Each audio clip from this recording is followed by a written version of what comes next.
story, dropping a bombshell, the US has said it would try and find its place in efforts to de-escalate Indo-Pak tensions and not wait till something happens, indicating that President Trump could play a role in such efforts. Haley, a senior Indian-American member of the Trump cabinet, said she expects that the administration is going to be in talks and try and find its place to be a part of de-escalating tensions. She made the remarks when asked if the US can make any efforts to get India and Pakistan together for peace talks as tensions between the two neighbours over Kashmir have risen. The remarks are the first time that Haley or any member of the Trump cabinet has addressed tensions between India and Pakistan. The previous administration under President Barack Obama had maintained that Kashmir was a bilateral issue between the two South Asian neighbours. On talks with Pakistan, India has ruled out any third-party mediation, including by the United Nations or the US. Pakistan, on the other hand, wants to have interlocutors from both the world body as well as from Washington to resolve the Kashmir issue.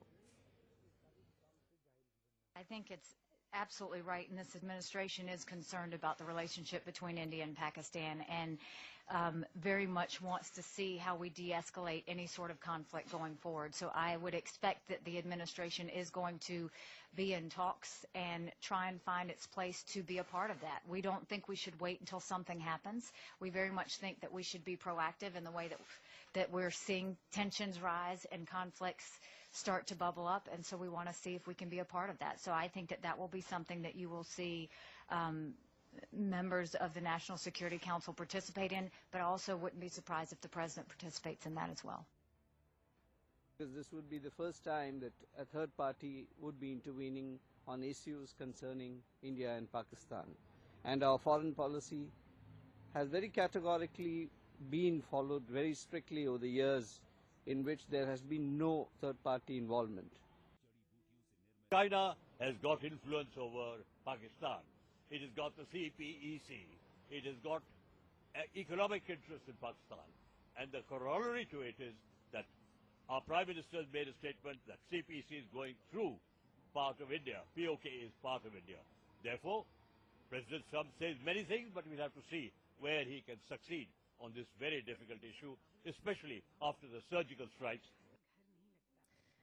All right, so the big question is, how is the Indian government going to react to this development? Of course, India has always clearly stated its position that no third-party mediation or intervention of any sort is welcome, and that Kashmir is a bilateral issue to be resolved only between India and Pakistan. Pakistan, on the other hand, has always sought to internationalize the Kashmir issue, raking it up year after year at the United Nations General Assembly.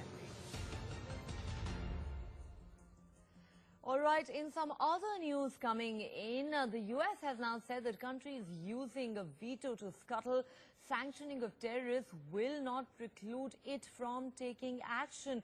The US remarks come amid continued Chinese opposition to efforts to get Pakistan-based Jaish-e-Mohammed chief Maulana Masood Azhar banned by the United Nations. Now, this is a very significant development because remember, not once, not twice, but at least thrice in recent weeks and months, China has blocked India's attempts to get Jaish-e-Mohammed chief Maulana Masood Azhar designated as an international terrorist. Of course, this is a matter that India has taken up with China at the highest levels, with Foreign Secretary S. Jaishankar also taking it up with his Chinese counterpart. But China has been refusing to relent. Now, in a very, very significant development, the US, in a sense, snubbing China on this and saying just because one power is using its veto in such matters doesn't mean that the US cannot take the necessary action. All right, we have some reactions coming in. Let's listen into those and then we will talk some more about this development. Like to make, to name countries. Now, our part of the world also has been facing the problem, and President Trump and Prime Minister Modi have talked to each other on this, and terrorism is a big issue. And do you think there have been attempts in the past to name few terrorists in the UN list, but it has been scuttled by another P5 country by a veto vote. I'd like to hear your views on it. How would you like to tackle it as the President of the UN Security Council? Well, I think that the administration very much is looking at all of these avenues. And some of the things we've talked about is sanctions and who's on the list and how we've managed that. And I think that's part of what we're going to try and find our place with, is that we do want to make sure that we're calling out those that we need to call out. We do want to make sure that we're leading towards a result and not sitting back and allowing things to happen. I think you are obviously seeing a more aggressive administration because we feel like in order to lead, we need to act. And in order to act, we need to make sure that we have those conversations with the National Security Council, and we are having those conversations with the National Security Council. So as we go forward, I think you'll see just in the 2 months, a lot has already happened and a lot will continue to happen, but it is all about how we can make sure we're moving the ball. Are we going to have people that veto certain issues? Yes. But that doesn't preclude the United States from acting, and it certainly doesn't preclude us from trying to see if we can change that as well. So our goal is to get more done together than we do separately. If we can't get it done separately, then we just move in another direction to still get the same things done. Benny Avni. Hi, Benny Avni of New York Post and Israel Radio. So a couple of questions on China as she is coming. All right, clearly a power-packed press conference there being addressed by Nikki Haley on a day when the U.S. takes over as the president of the UN Security Council. Let's go across to my colleague Geeta Mohan for more on that. Geeta, what an interesting set of developments. Just a short while ago, we were talking about Nikki Haley's comments on Kashmir, which might be controversial and which New Delhi was not likely to be amused by. But given what she has now said on the issue of China using its veto repeatedly in the case of Jaish-e-Mohammed chief Masood Azhar, this is likely to please New Delhi greatly, isn't it, Geeta? But the question then arises, what kind of action can we really expect the U.S. to take? Well, the United States of America, Neha, wants to take a leadership role. And in that, while the Pakistani journalist had a very leading question on the issue of Indo-Pak tensions and the escalation of tensions between the two countries, and hence she fell right into that one. This was a question very specifically by an Indian journalist on the issue of Masood Azhar and the fact that China has been vetoing it.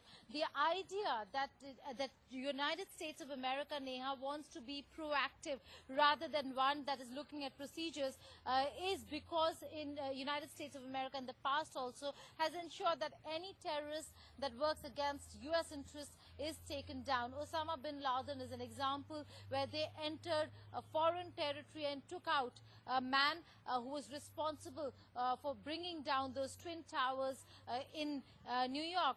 Now we're looking at the United States of America talking about how there needs to be change in the Security Council and how the Security Council cannot use politics, their own domestic or regional politics, to ensure that plans or moves by certain countries are scuttled. In this case, the fact that she's saying that veto is not the only way to go, there are other ways to handle and tackle terrorists, is a huge thing. Why? Because there are two areas that have there are two things that have taken place. One is that United States of America has increased its pressure on Pakistan, and that is quite visible with the way Pakistan, Neha, has been trying to handle elements and terror networks. We saw the most stringent action taken by Pakistan only in the recent past against Hafiz Saeed. And second is the FATF report by the United Nations, by none other than the United Nations, the Financial Task Force coming out with a scathing report against Pakistan. Another way of ensuring that Pakistan, that the pressure mounts on Pakistan, because if Pakistan does not act, then a lot of its own accounts and aid will be frozen. That aid primarily comes from the United States of America. Right, Geeta, very interesting development. That early days yet, but will these utterances put pressure on Pakistan and its all-weather ally China that has repeatedly thwarted India's efforts at having JEM chief Maulana Masood Azhar designated as an international terrorist at the United Nations? The US does sound like it is in India's corner on this one, but we really have to wait and see whether they walk the talk. All right.